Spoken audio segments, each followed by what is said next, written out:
दोस्तों, ब्राज़ील के Sao Paulo से 150 किलोमीटर दूर स्थित एक ऐसा द्वीप है जहां पर हर कदम पर एक दो नहीं बल्कि दर्जनों सांप घूमते हैं। इस द्वीप को अब लोग स्नेक आइलैंड के नाम से भी जानते हैं। इस द्वीप पर 4000 प्रकार के अलग अलग सांप पाए जाते हैं जो अपने जहर से किसी की भी जान ले सकते हैं। ब्राज़ील सरकार ने लोगों को इस द्वीप पर जाने से पाबंदी लगा दी है। सबसे खतरनाक बात यह है कि यहाँ पर रहने वाले सांप अपना शिकार हवा में उछलकर भी कर लेते हैं। खतरनाक और विषैले सांप जो हवा में उछलकर चिड़ियों का शिकार कर लेते हैं। दोस्तों, लोगों को इनको देखकर लगता है कि ये हवा में उड़कर शिकार करते हैं, लेकिन ऐसा नहीं है। सांप हवा में उड़ नहीं सकते, लेकिन अगर ये पेड़ पर हैं तो एक पेड़ से दूसरे पेड़ पर छलांग लगाते हैं, जिससे देखने वाले को लगता है कि सांप उड़ रहा है, लेकिन वो वहां से छलांग लगाकर दूसरे पेड़ पर जाते हैं। हालांकि भारत और एशिया में पाए जाने वाले फ्लाइंग स्नेक एक ऐसा सांप है जो हवा में थोड़ी देर उड़ता है, लेकिन ये भी नहीं उड़ता, बस लोगों को भ्रम है। ब्राज़ील के इस द्वीप पर पाए जाने वाले सांपों का विष दुनिया के अन्य सांपों की तुलना में 5 गुना ज्यादा जहरीला होता है, जो इंसानों के मांस को भी गला देता है। और अगर ये सांप आपको एक बार डस लेता है तो आपका मांस 10 मिनट में पिघलने लगेगा, इतना जहर होता है इन सांपों के अंदर। इस द्वीप पर सबसे विषैला सांप सुनहरे रंग का दिखने वाला गोल्डन वाइपर है, जो इस द्वीप के अलावा पूरी दुनिया में कहीं नहीं मिलता है। इस द्वीप को प्रतिबंधित किए जाने के बावजूद कुछ साइंटिस्ट सांपों पर रिसर्च करने के लिए सरकार से अनुमति लेकर वहां जाते हैं।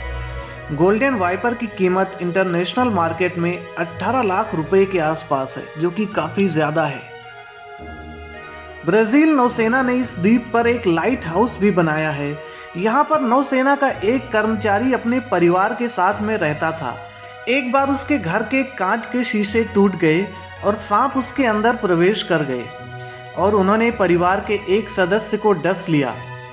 बाकी सदस्य सांप को देखकर भागने लगे, लेकिन सांपों की स्पीड इतनी तेज थी कि बोट पर पहुंचने से पहले ही उन्होंने उन्हें डस लिया और सबकी मृत्यु हो गई।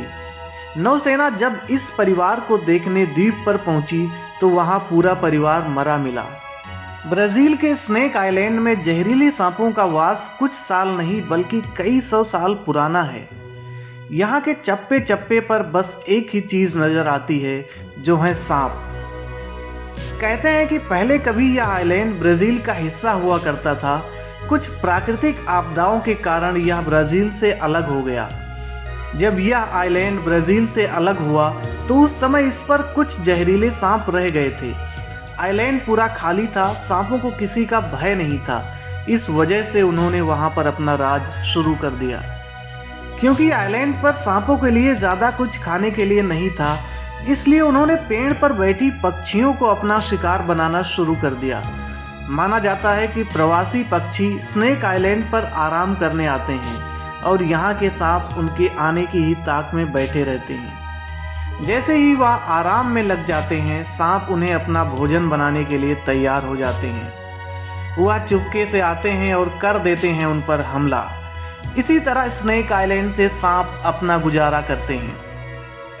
क्योंकि सांपों को आइलैंड पर कोई खतरा नहीं था, इसलिए उन्होंने बड़ी तेजी से प्रजनन शुरू कर दिया। इसका नतीजा यह रहा कि आज के समय में यह पूरा आइलैंड सांपों से भर चुका है।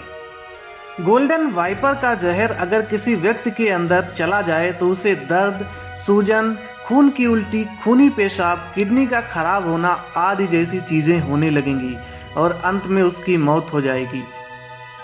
जाहिर है कि यह आइलैंड यूं ही इतना घातक नहीं कहलाता।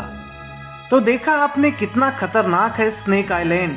यहाँ पर जाना मतलब अपनी मौत को दावत देना। खैर, मगर सच तो यह भी है कि आइलैंड किसी अजूबे से कम नहीं है।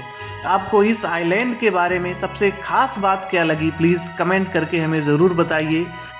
अगर आपको ये वीडियो अच्छा लगा हो तो प्लीज़ लाइक कीजिए, शेयर कीजिए अपने फ्रेंड्स के साथ में। और अगर आप मेरे चैनल पर पहली बार विजिट कर रहे हैं तो प्लीज़ सब्सक्राइब कीजिए और नोटिफिकेशन बेल ज़रूर दबाइए, ताकि जब भी मैं कोई नया वीडियो अपलोड करूं उसका नोटिफिकेशन आप तक सीधे पहुंच जाए।